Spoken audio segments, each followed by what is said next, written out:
Gary Tonon, representing the Danaher Death Squad, is taking on Dillon Dannis, who is about now a free agent. But this really is a grudge match that was set up 2 years ago at ADCC, and now we're going to put it to rest.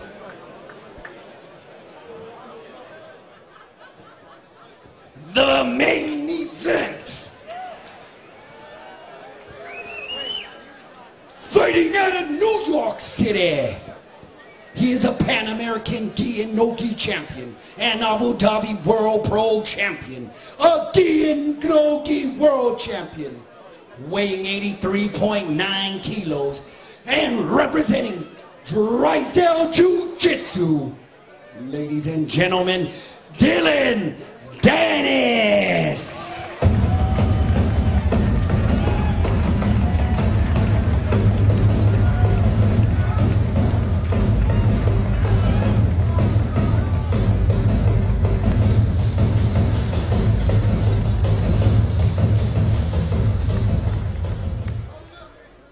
Fighting out of New Jersey, USA.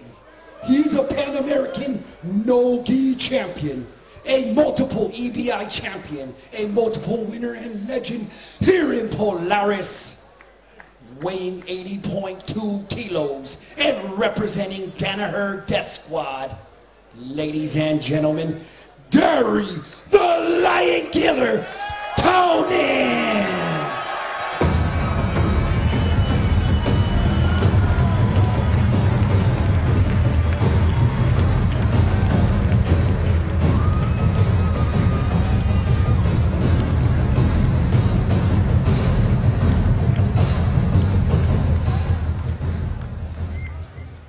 Well, ladies and gentlemen, I have no doubt that you are as excited as we are here, and the crowd is in this arena. Gary Tonon versus Dillon Dannis is underway.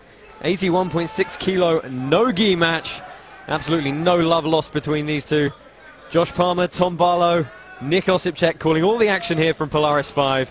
Live and exclusive on UFC Fight Pass. I think they should have done a loser has to change their haircut a bit on this one, lads. I mean, you know, Dillon Dannis has been saying a lot of things about the squad in general and about Gary Tonon, and Tonon has been dressing up in various props and costumes to pretend to be Dillon.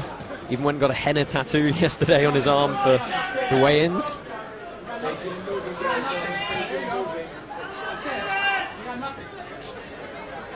Now it's going to be interesting to see how this one gets to the floor. Both men prefer the top game. So obviously a lot of people wanted to see this match since ADCC 2015, where Gary was able to grab a heel hook on Dillon about 6.5 minutes into the match. Both these gentlemen are going to be at ADCC again next month, but right now they get to square off and sort out their business here.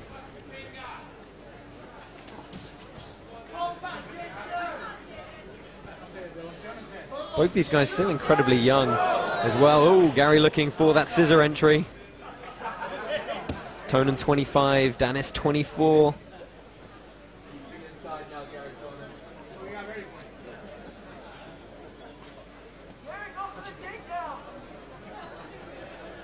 So here's Dannis on top, looking to pass. He's got that underhook of the leg all the way around.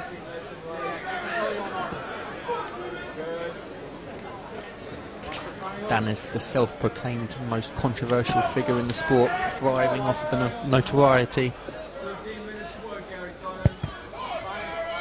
Oh, big, strong arm drag position for Tonon. He's not letting that go.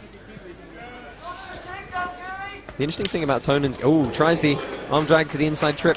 I was going to say, the interesting thing about Tonon's game is he usually gets so loose and relaxed, and he thrives off those obscure scrambly positions that you think there's no possible way he can really be offensive from here, but all of a sudden he rolls or dives, and you know, he finds that 4-1-1 leg lock.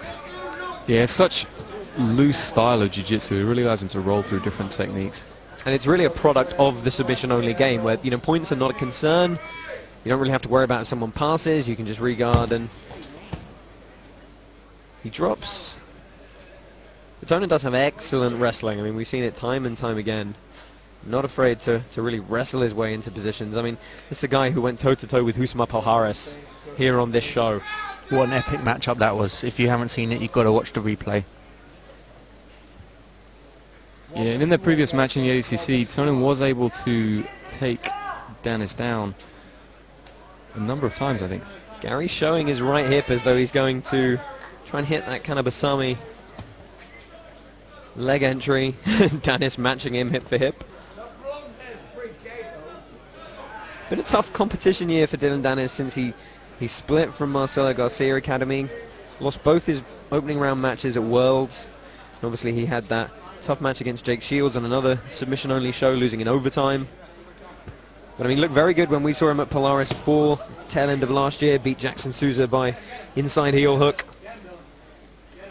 As you say, he's still so very young and really considers himself a martial artist, not just a grappler. Very vocal about how he's one day looking forward to transitioning into MMA. Bellator, in fact, very soon. Of course, his mentor in MMA is the notorious Conor McGregor. Been spending a lot of time with Conor in the run-up to his second Nate Diaz fight, trying to tighten that wrestling and jiu-jitsu game up. And you can see the similar effect rubbing off on him, the chip on the shoulder almost playing up to the crowd and just knowing how to get the attention. Tonon again looking for that arm drag. Tonon's really being a lot more active than Dannis is in this match so far, looking for the different takedowns. Dannis seems more concerned with kind of pushing him around the mat. Yeah, it's interesting that they keep locking up with these kind of open palm grips and sometimes the fingers interlaced. Well, it's very common in wrestling. Very nice double leg.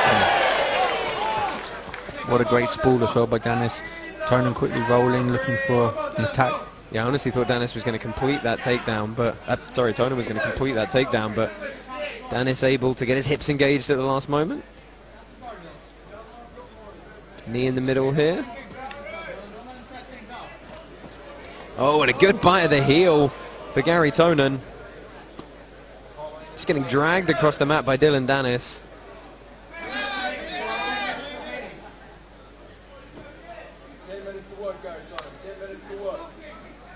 First third of this main event done. Look at Tonon shelve that foot right up on the shoulder.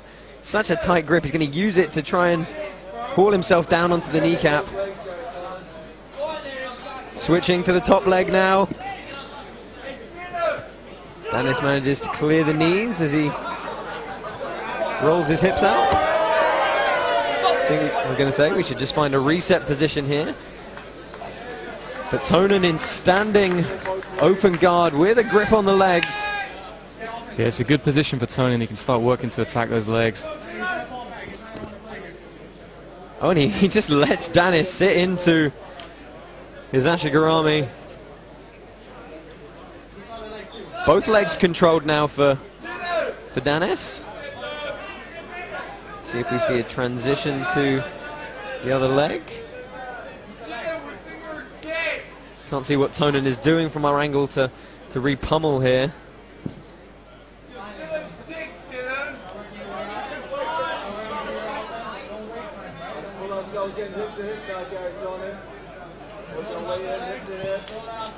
Gary just looks he's sticking on that ankle and trying to get his hips into the right position.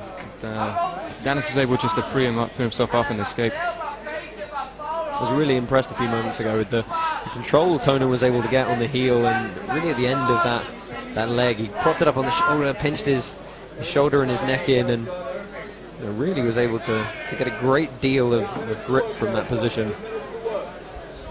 8 minutes left here. Hashtag Polaris5 at Polaris Pro event on Twitter. Let us know what you think of tonight's action. Tonon's gone back to that same position where he's able to entangle the leg. Now he's got it a little bit deeper as well.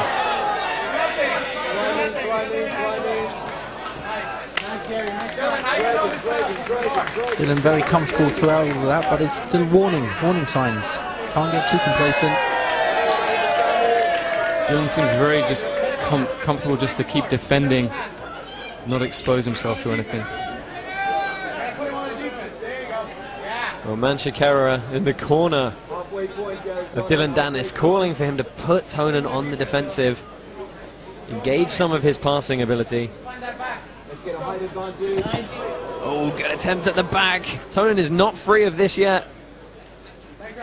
Tonon's transitioning straight away towards the legs Toe of hold Dannis. by Gary Tonon here. Yeah, he's got the figure four grip looked up. The question is, can he actually isolate the rest of the hip or the knee enough to make use of it? And he can't, as he follows Dannis back to the feet. See, one question a lot of people had about this match was how have each of these guys progressed since the last time we saw them? Because it has been 2 years. Obviously, Dillon's been through a few up and downs as he sprawls a shot here. Gary looking to invert, grab this leg. You know, whereas Tonon is training relentlessly, competing relentlessly. And that was going to be the question. What's the rate of progression for each of them been since the last time they fought? And you know, depending on your setup, you know, your lifestyle, your camp, how well you're getting on with your coaches and how long you've been with your coaches, that can all affect your performance as well.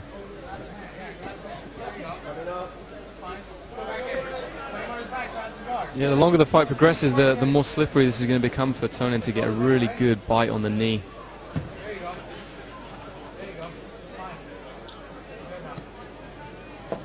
Yeah, Dannis looking to pass again. Ooh. Tonon accidentally contacting the face as he drives forward. He's really having to chase after Dannis. It definitely is Tonon initiating the vast majority of the situations here. And that's obviously all going to play into the judging criteria. Yeah, as we approach the final third, as a judge, you'd have to give the advantage here to Tonon.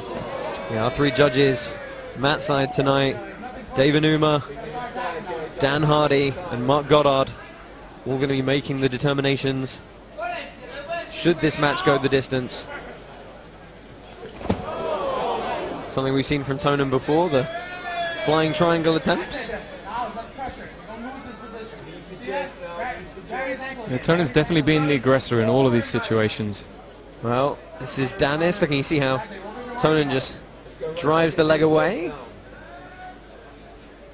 Well, Dannis trying to go belly down here on this straight footlock. Tonon trying to re-pummel for the inside position with his right leg.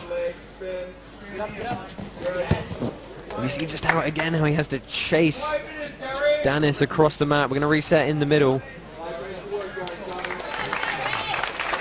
Well, let's see if Tonon can get an entry from this top position. Most of the time he's had to do it from a guard.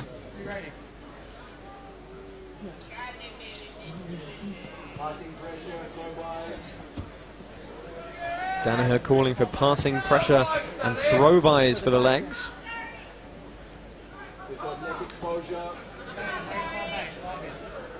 I mean, it's so funny. Gary Tonon used to be known as the guy who would get on your back and absolutely wring your neck for all it was worth, and then all of a sudden the leg lock started coming through, and the Danaher Death Squad, now renowned for really driving the modern leg lock game forward.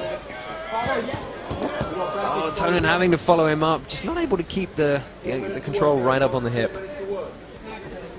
Yeah, Dannis is really exploding out of any of these leg attacks, making it difficult for Tonon to connect to different things. As you said, Tom, it's going to get slipperier and slipperier. I mean, we're what's 11 and a half minutes almost into this match.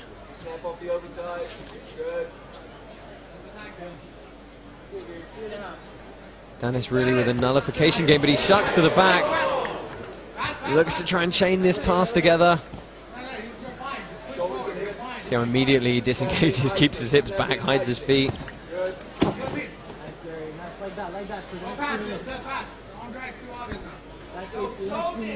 Gary's corner asking for him to keep the pace real high for the remainder of the match. Yeah, I think you know, these guys they're working at quite a rate. The entries have to be explosive. The escapes have to be explosive. Tonon with a more traditional half guard here.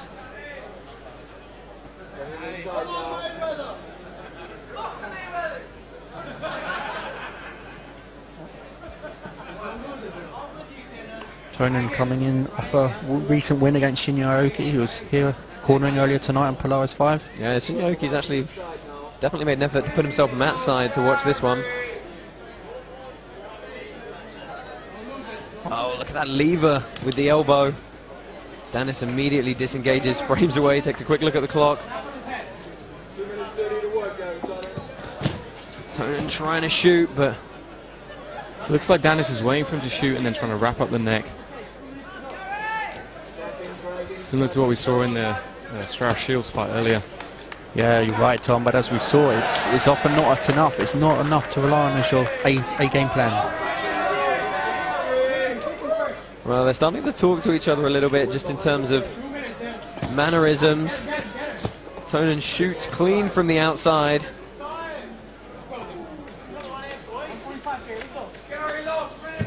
.145 left in this one. I mean, there's no doubt really in my mind that Tonon is the guy working the most.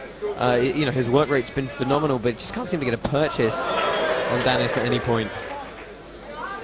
Yeah, Dannis seems just content to kind of disengage any time that he gets in any trouble, not really being aggressive in his attacks.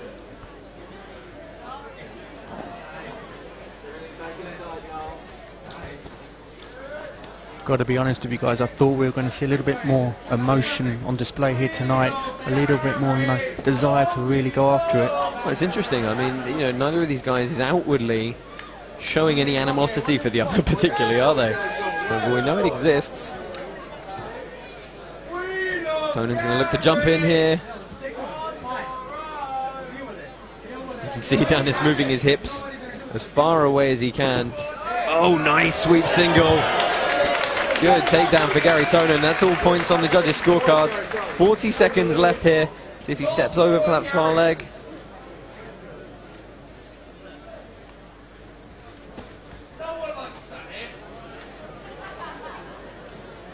Well, there's a lot of finger waving, but doesn't pay the bills. Oh, straight through outside Ashi maybe. Oh, he's on the outside heel hook. Looks pretty deep and tight. This is how 15 seconds left. The same thing. And Tonon's unlocked. He's got to climb up higher on the thigh here. Looking for the outside heel hook.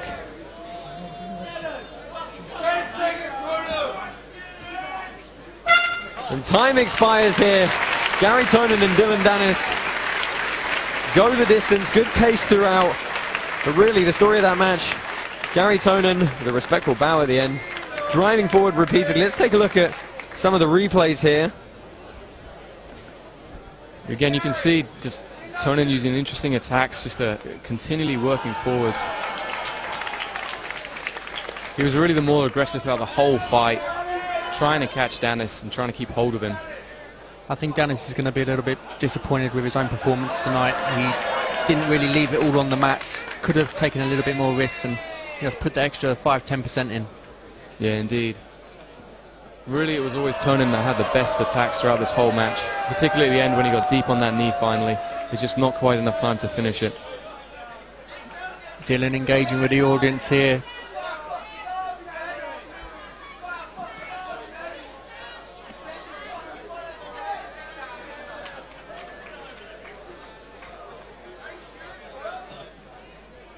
This was a nice single leg takedown at the end of the match here by Tonon. Yeah, it was beautiful work.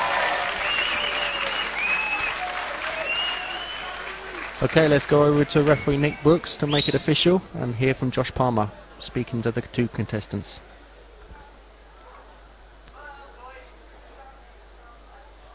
By unanimous decision, Gary Lion Killer Tonon.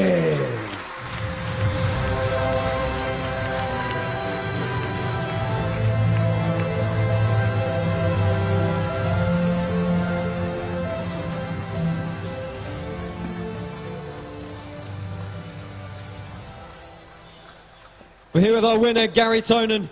Gary, give us your thoughts on the fight. It looked like every time you got a bite of something, he was pulling away and trying to create some space. Guys, there was a lot of social media banter leading up to this match, and I'd just like to say to Dillon, I apologize for absolutely fucking nothing. The two-time champ does what he fucking wants. Now, in all seriousness, guys. Guys, like, he did much better than the previous fight. I didn't submit him, okay? So there's no real clear victor in my opinion. I'd love to have a match with him again. It was a pleasure. You know, sorry I didn't get the submission tonight, guys. I tried really hard, did what I could. How's your camp been coming in for this one? You've got a lot of competitions in short space of time. Yeah, camp for leading up to this camp was very ADCC related, so my jiu-jitsu's been a little bit more tactical recently. Not as much submission orientation, but we tried to cycle back to that, and I still felt like, you know, I was able to get off some attacks. You know, not quite get close enough to finish, though. This is your 5th appearance here on Polaris. You've been on every one of our shows. You enjoying coming back to England? I am indeed. It's nice to finally be in London. All right? Yeah. All right. Beautiful venue, and thanks to all you guys for coming out. Really appreciate it. Ladies and gentlemen, your main event winner, Gary the Lion Killer Tonon.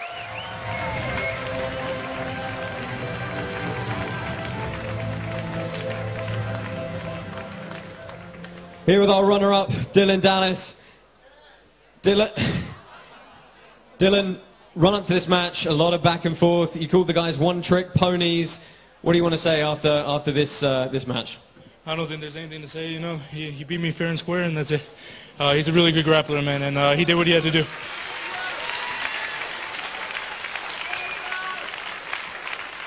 How's your preparation been for this one? You've had a change of camps and a few other things going on.